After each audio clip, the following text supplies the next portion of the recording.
এটা কি করছিস তুই? আম্মু আমি বিয়ে করছি। কি তুলি?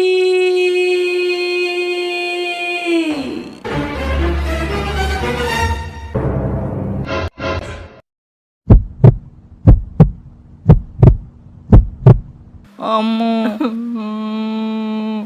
তোরে তো বিয়ে করার শখ হইছে, তুই আমারে বলতি, আমি তোরে বিয়ে করে দিতাম ভালো ছেলে দেখা। শেষ পর্যন্ত আমার অনুমতি ছাড়া, তোর বাপের অনুমতি ছাড়া তুই একা একা বিয়ে করে নিয়েছিস, তা ওই একটা হ্যাংলা পোলারে। দাঁড়া, আজকে তোর ঠ্যাং তো ভাঙুমি, সাথে এই পোলার ঠ্যাংগুলোও ভাঙুম। না আন্টি, প্লিজ প্লিজ আন্টি, আমার কোনো দোষ নাই, বিশ্বাস করেন আমি ভুলে বিয়ে করে ফেলছি। ভুলে আবার বিয়ে করে কেমনে? আমারে বলদ পাইছো জাবেদ? রান্নাঘরের তাকের উপর মোটা একটা রশি আছে, নিয়ে আয় তো নামাইয়া।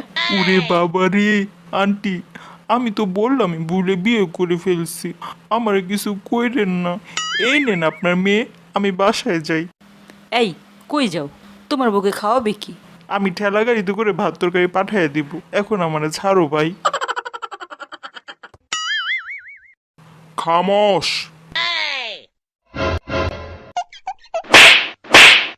আমার বোনকে বিয়ে করে এখন খরচের বয়ে ফেলে চলে যাচ্ছ? আমার রাজ্যে এই অনিয়ম কিছুতেই চলবে না, আমি এটা বরদাস্ত করব না। আম্মি যান, ও শাস্তি ডাবল করে দিন। দাঁড়া, আগে ছোট শাস্তি দেওয়া শুরু করি। এই ছেলে, কানে ধরে 350 বার উঠবস করো। আমার মেয়েকে বিয়ে করে এখন মাঝ রাস্তায় ফালাই দিয়ে যাইতেছো? কানে ধরো, ধরো কানে। আমি একা একা কানে ধরবো, তুমি ধরবা না? আমি কেন ধরবো? কেন, তুমি বলছিল না সুখে দুঃখে আমার সাথে সমান সাথী হবে? 20 মিনিট আগে প্রতিজ্ঞা করছিল, আর এখনই ভুলে গেল। ভুলছি, ভালো করছি। আর তুমি যে একটু আগেই আমার ফালাই থুয়া দড়িতে লইছিলা, তখন মনে ছিল না?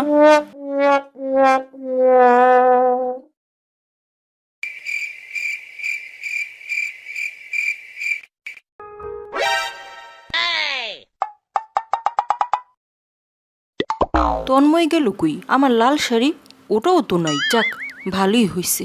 আল্লাহ, কত বড় বিপদে পড়ে গেছিলাম আমি বিয়ে কইরা। ভাগ্যেশ স্বপ্ন ছিল, বাস্তব হলে তো আম্মু আমারে মাইরেই ফেলাইতো আজকে।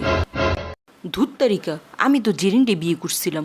আমার বিয়ের অডিও রেকর্ড কি ও ডিলিট করছিল? জেরিনের বাচ্চা, তরে আজকে আমি খাইছি।